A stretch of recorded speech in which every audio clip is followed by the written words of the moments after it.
नमस्कार बच्चों।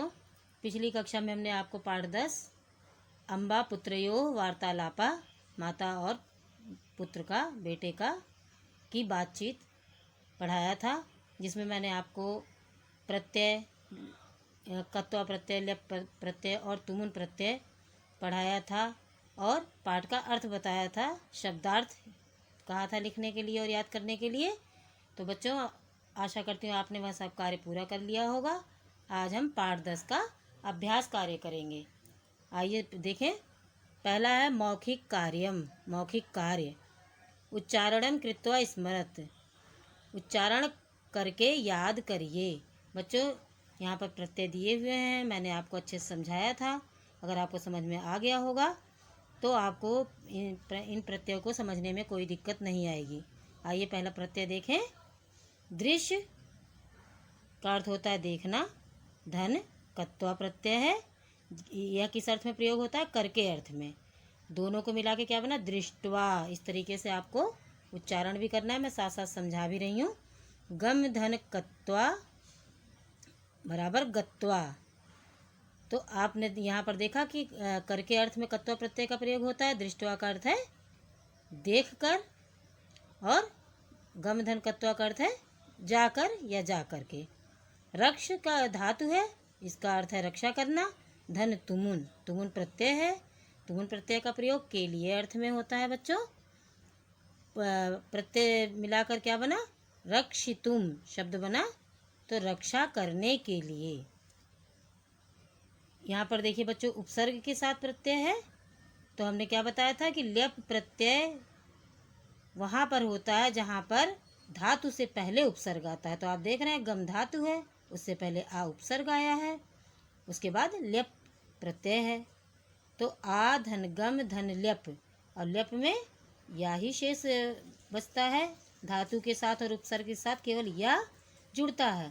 तो पूरा शब्द क्या बना? आगम्य या आगत्य भी बच्चों ये बनता है। अगर इस तरह से उपसर्ग के साथ गम धातु और ल्यप प्रत्यय आता है तो आप आगम्य या आगत्य दोनों ही लिख सकते हैं। अगला है प्र धन नम धन ल्यप। आप देख रहे हैं नम धातु है और धातु से पहले उपसर्ग लगा है और उसके बाद ल्यप प्रत्यय लगाया गया है।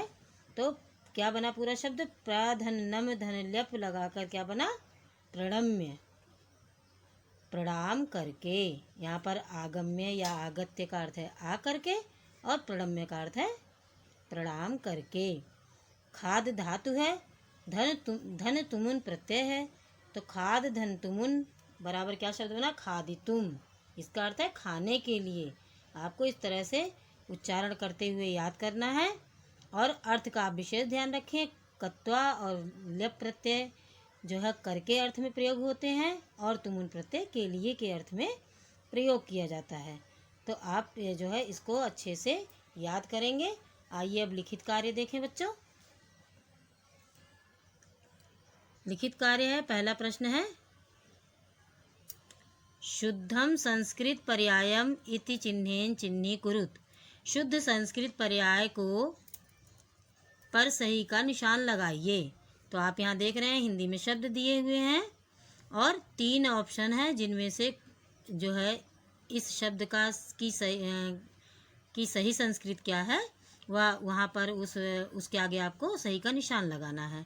जैसे पहला शब्द है खेल कर। खेल कर की सही संस्कृत आइए देखें क्या है। पहला क्रीडित्वा, दूसरा क्रीडनाय और तीसरा है क्रीडितुम। तो खेल कर की सही संस्कृत क्या है? क्रीडित्वा। जाकर, जाकर की सही संस्कृत देखें। पहला शब्द है गंतुम, दूसरा है आगम्य और तीसरा है गत्वा। तो जाकर की सही संस्कृत क्या है? गत्वा। तीसरा शब्द संस्कृत शब्द सही है। लिख कर, लिख कर की सही संस्कृत क्या है? लेखितुम है पहला ऑप्शन, दूसरा है लिखित्वा और तीसरा है लेखम। तो लिख कर की सही संस्कृत है लिखित्वा। दूसरा संस्कृत शब्द लिखित्वा सही है। प्रणाम करके, इसके लिए क्या है सही संस्कृत शब्द? प्रण है पहला शब्द, दूसरा है प्रणम्य और तीसरा है प्रणत्वा। तो प्रणाम करके की सही संस्कृत क्या है? प्रणम्य। दूसरा शब्द सही है। खड़े होकर, इसकी सही संस्कृत क्या है ये देखें। स्थित्वा, तिष्ठ्वा, उत्थाय। तीनों में से सही संस्कृत शब्द है खड़े होकर का उत्थाय। तीसरा शब्द सही है। आने के लिए, इसकी संस्कृत देखें सही कौन सा शब्द है। पहला गत्वा, दूसरा है आगंतुम और तीसरा है आगत्य।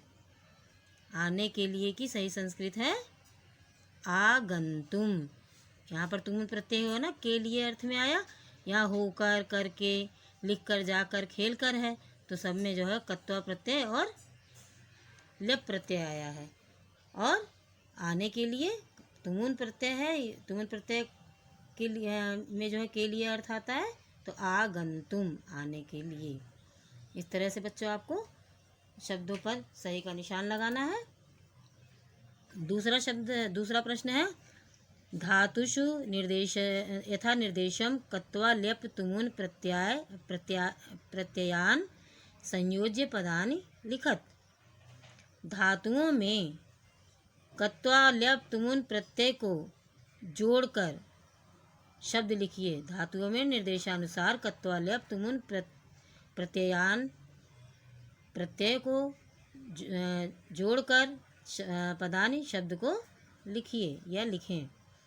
यहाँ पर देखिए धातु दिया है, प्रत्यय है और शब्द है। तो धातु क्या है? पठ धातु है। धन प्रत्यय को क्या है इसमें? कत्वा। तो दोनों को मिलाकर शब्द क्या बना? पठित्वा। पा धन कत्वा बराबर शब्द बना पीत्वा। क्रीड धन तुमुन बराबर क्या शब्द बना? क्रीडितुम। हस धन तुमुन पूरा शब्द मिलाकर क्या बना? हसितुम। यहाँ पर देखिए ल्यप प्रत्यय है ये। अनु धन गम धन ल्यप, इनको मिलाकर क्या बना? अनुगम्य। उप धन क्री धन ल्यप, तो क्या शब्द बना? उपकृत्य।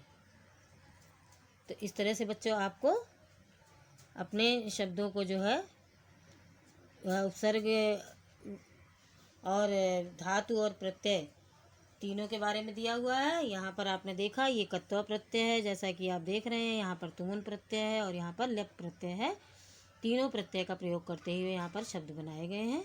इसी तरह से आपको अपनी किताब में लिखना है। आइए तीसरा प्रश्न देखें। प्रकृति प्रत्यय विभागम कुरुत। प्रकृति और प्रत्यय विभाग को क्या करना है? अलग अलग कीजिए। तो यहाँ पर देखिए शब्द दिया है पूरा प्रत्यय के साथ आगत्य, तो इसको अलग अलग करके लिखना है। तो ये लेप प्रत्यय है, इसलिए आ उपसर्ग हो गया, गम धातु हो गई और लेप प्रत्यय हो गया। तो आ धन गम धन लेप, इसको हमने विच्छेद किया तो इस तरह से बना अनुकृत्य। अनु उपसर्ग है, धन क्री धातु है और लेप प्रत्यय है, तो सब मिला के शब्द बना अनुकृत्य। क्रीडितुम, क्रीड धन तुमुन, क्रीड धातु है और तुमुन प्रत्यय है। रक्षित्वा, रक्ष धातु है, धन कत्वा प्रत्यय है। इस तरह से आपको बच्चों किताब में अपने करना है। उपहास्य, तो उपहास्य में क्या है? यहाँ पर भी देखिए उप क्या है? उपसर्ग है और हस धातु है, लेप प्रत्यय है, तो हमने इसको विच्छेद किया उपहास्य को। उप धन हस धन लेप। गंतुम, गंतुम में गम धातु है और तुमुन प्रत्यय है, तो हमने विच्छेद किया गम धन तुमुन। चौथा प्रश्न है बच्चों, अधोलिखित प्रश्नानाम उत्तराणि संस्कृतेन लिखत। प्रश्न नंबर 4 बच्चों आपको अपनी कॉपी में लिखना है। तो आइए हमने कॉपी में लिखा है, आप इसी तरह से अपनी कॉपी में लिखेंगे। पहला प्रश्न है श्रेयसः कस्यां प्रतियोगितायां भागं ग्रहीतुम् इच्छति। श्रेयस कस्यां किस प्रतियोगिता में भाग लेने के लिए जाता है, गच्छति का अर्थ है जाता है। श्रेयसा धावन प्रत्युत्तर है हमारा श्रेयसा धावन प्रतियोगितायाम भागम ग्रहीतुम गच्छति। श्रेयस दौड़ने की प्रतियोगिता में भाग ग्रहीतुम का अर्थ लेने के लिए, गच्छति जाता है या जा रहा है।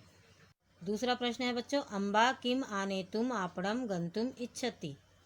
माता क्या आनेतुम लाने के लिए, आपणम बाजार, गंतुम का अर्थ है जाना, इच्छति का अर्थ है चाहती है। उत्तर है अम्बा वस्त्राणि आनेतुम आपणम गंतुम इच्छति। माता वस्त्रों को लाने के लिए बाजार जाना चाहती है। तीसरा प्रश्न है, अम्बा किम खादित्वा गंतुम कथयति। माता किम का अर्थ है क्या, खादित्वा खा करके, गंतुम जाने के लिए, कथयति कहती है। उत्तर है अम्बा सेब फलम खादित्वा गंतुम कथयति। माता सेब फल को या सेब को खा करके जाने के लिए कहती है। प्रश्न नंबर 4 है बच्चों, श्रेयस्य मित्रस्य नाम किम अस्ति। श्रेयस के मित्र का नाम क्या है। उत्तर है श्रेयस्य मित्रस्य नाम विशाला अस्ति। श्रेयस के मित्र का नाम विशाल है। पांचवा प्रश्न बच्चों, इसे आपको अपनी किताब में ही करना है, कॉपी में नहीं करना है। केवल आपको चौथा प्रश्न अपनी कॉपी में लिखना है। पांचवा प्रश्न आपको अपनी कॉपी में नहीं लिखना है, इसे किताब में ही करना है। यहाँ पर वाक्यानि रचयत, वाक्यों की रचना कीजिए या वाक्य बनाइए। यहाँ पर बच्चों शब्द दिए हैं, इनको जोड़कर आपको संस्कृत में वाक्य बनाना है, जैसा कि मैंने आपको बनाकर दिखाया है। आप इसी तरह से अपनी कॉपी में, कॉपी में नहीं लिखना है, इस प्रश्न को किताब में ही करना है, पांचवें प्रश्न को। तो आइए देखें, आने तुम को जोड़कर शब्द हमने बनाया, वाक्य बनाया। अहम तुभ्यम नवीनानि पुस्तकानि आनेतुम इच्छामि। मैं तुम्हारे लिए नवीनानि नई पुस्तकानि पुस्तकें आनेतुम लाना इच्छामि चाहती हूँ या चाहता हूँ। मैं तुम्हारे लिए नई किताबें लाना चाहता हूँ या चाहती हूँ। खादित्वा बच्चों, चाहता हूँ या चाहती हूँ इसलिए बोल दिया कि दोनों के लिए ही ये वाक्य है। लड़कियाँ हैं जो छात्राएं हैं हमारी, वो चाहती हूँ कहेंगी और छात्र जो है चाहता हूँ कहेंगे।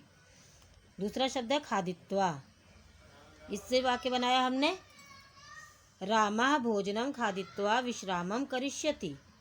राम भोजन खा करके विश्राम करेगा। लेखितुम शब्द है, इससे वाक्य बनाया हमने, स लेखितुम कलमम आनयति। वह लिखने के लिए कलम लाता है। अगला शब्द है आगम्य। आगम्य के जोड़कर हमने वाक्य बनाया, अहम आगम्य गृह कार्यम करिष्यामि।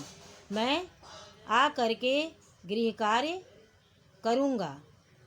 तो बच्चों इस तरह से आपको जो है मैंने आपको बताया, एक बार फिर बता दे रही हूँ कि आपको चौथा प्रश्न कॉपी में करना है और पांचवा प्रश्न जो है वो आपको किताब में ही करना है। बच्चों मैंने आपको पाठ 10 का अभ्यास कार्य भी करा दिया है।